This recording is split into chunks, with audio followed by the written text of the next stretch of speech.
Tejvarta news network 24/7 Tejvarta news network हमेशा सच के साथ। अशी आशा होती की फडणवीस साहेब या मॅटरमध्ये पडले आणि फडणवीस साहेबांनी स्पष्ट त्यावेळेस कुटुंबाला सांगितलं होतं, धनंजय देशमुखांना आणि त्यांच्या सगळ्या कुटुंबियांना, आम्ही सगळे फाशीवर लटकावल्याशिवाय राहणार नाहीत। 1 वर्षाच्या आत फास्ट ट्रॅकमध्ये चालून हे खटला निकाली काढू असं सांगितलं होतं। 1 वर्ष झालं तरी पण आणखीन आरोपीच अटक नाही आणि न्याय मिळणार कसा? त्यामुळं आणखीन तरी फडणवीस साहेबाच्या हातातली वेळ गेलेली नाही, कारण अजित पवारांकडून तर आता आशेचे दार बंद झालेले जवळपास। कारण जो गुंड माणूस आहे त्याला सांभाळलं जातं, ज्यांनी महादेव मुंडेंचे पण खून केले, संतोष भाईचा पण खून केला, असे हजार मी म्हणतो शेकडो असतील 307 पासूनचे, मर्डर पासूनचे। अशा व्यक्तीला जर अजितदादा सांभाळतोय आणि चांगल्या पक्षाला त्यांच्या राष्ट्रवादीला डाग लागून घ्यायला लागला, एक माणूस सांभाळतो, नाही मिळणार कसं?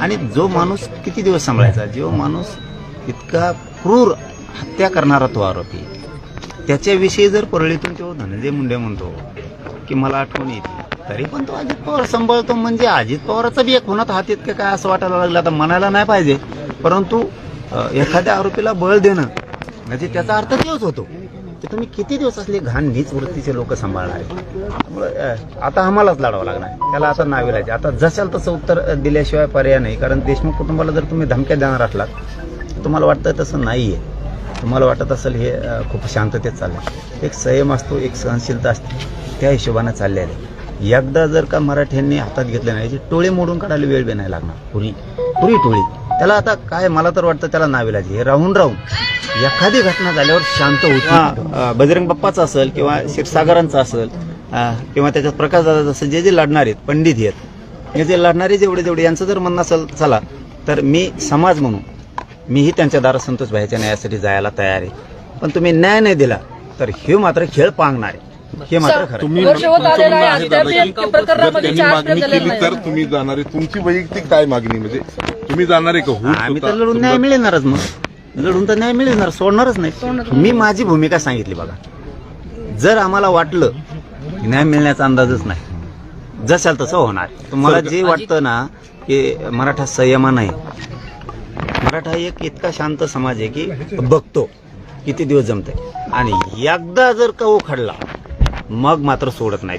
चार्जशीट फ्रेम नाही दादा, एक आरोपी अटक नाही, सरकारनं त्यावेळेस आश्वासनं दिली होती की वर्षभरात न्याय देऊ, सरकारनं फसवलंय देशमुख कुटुंबियांना। हो, सगळ्या समाजालाच फसवलं, कारण त्यावेळेस मुख्यमंत्र्यांनी बोलून घेतलं होतं कुटुंबाला, एकतर प्रथा तशी नसते, ते झाल्याच्या नंतर त्या कुटुंबाकडे जावं लागतं, त्या कुटुंबाकडे जावं लागतं, कुटुंब त्यांच्याकडे गेलं हो, आणि त्यांना सांगितलं की 1 वर्षाच्या आत फास्ट ट्रॅक कोर्टात चालून सगळ्यांना फासावर चढू, आणखीन बी नाही। आणि आता तो आरोपी सोडून द्यायची भाषा सुरू आहे, धनंजय देशमुखांना धमक्याच्या फोनही सुरू आहे।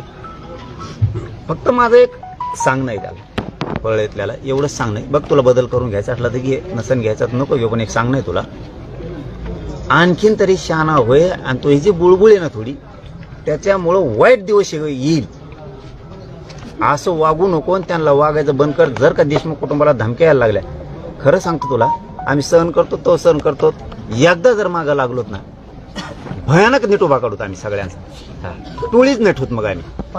मुख्यमंत्र्यांचा अजित पवारांचे परिणाम भोगावे लागतील, आणि मग कोण बघणार? शब्दच दिलाय कोणी देशमुख कुटुंबाला तर स्वतः देवेंद्र फडणवीस साहेबांनी दिला, आणि देवेंद्र फडणवीस साहेब हे असे सांभाळतात अजित पवार आणि ते दोघं जण, की जे खून करतो, दरोडे टाकतो, लोकांना दारू पिऊन शिव्या द्यायला लावतो, सोशल मीडियावरती काही पण बोलायला लावतो, ते सोशल मीडियावर बोलतेत, भाषणातून बोलतेत, म्हणजे त्यांचा एक गैरसमज झाला मला असं वाटतं। आम्ही शांततेने घेतो, म्हणजे त्यांचं काय लई चलतंय की काय, जो शांत समाज असतो ना तो जर एकदा खवळला ना, तो राग पुरुष तर मागं सरकत नसतो, आतापर्यंतच्या शांततेचं प्रतीक उद्रेकात झाल्यावर हे झालेलं आहे. पुन्हा उद्रेकाकडे मराठ्यांना येऊ देऊ नकोस.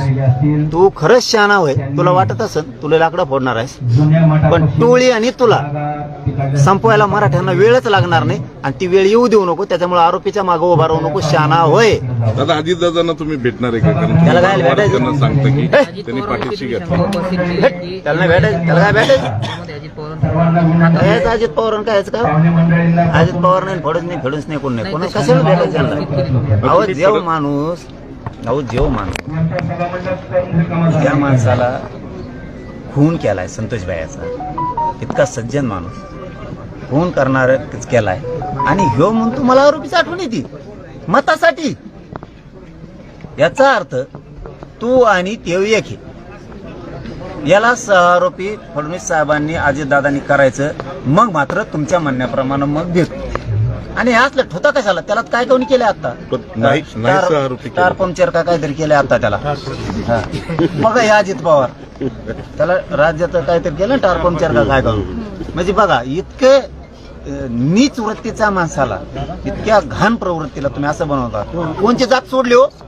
दाखवा बरं मला. परळीतली कोणची जात सोडली? प्रेम धरलेली वंजाऱ्याची सोडली, मराठ्याची, दलित मुस्लिमाची, मारवाडीची, जैन, धनगराची, लमानीच्या तर आता एक महिलेला जाऊन ह्या महिन्याखाली गाडीखाली चिंगरीला जाऊन एक तिथं कोणीतरी सोनार समाजाचा माणूस आहे, त्याला तर भोगशीलच जाऊन.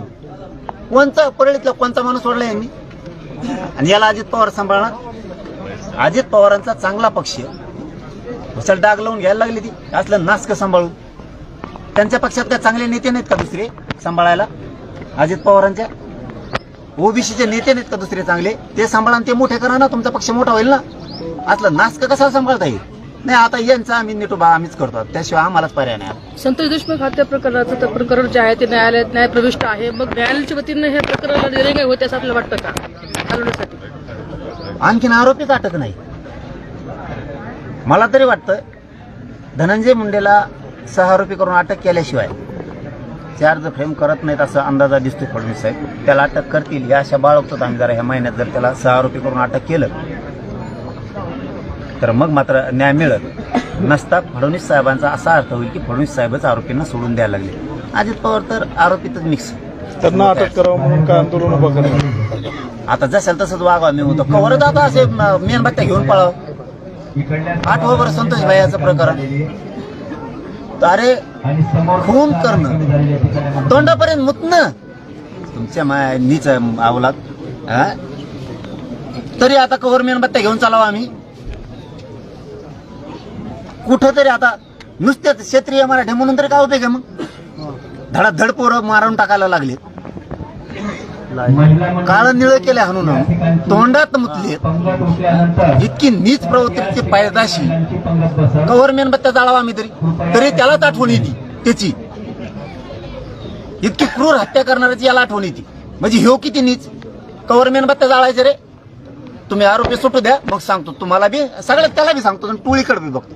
चलो धन्यवाद बरं.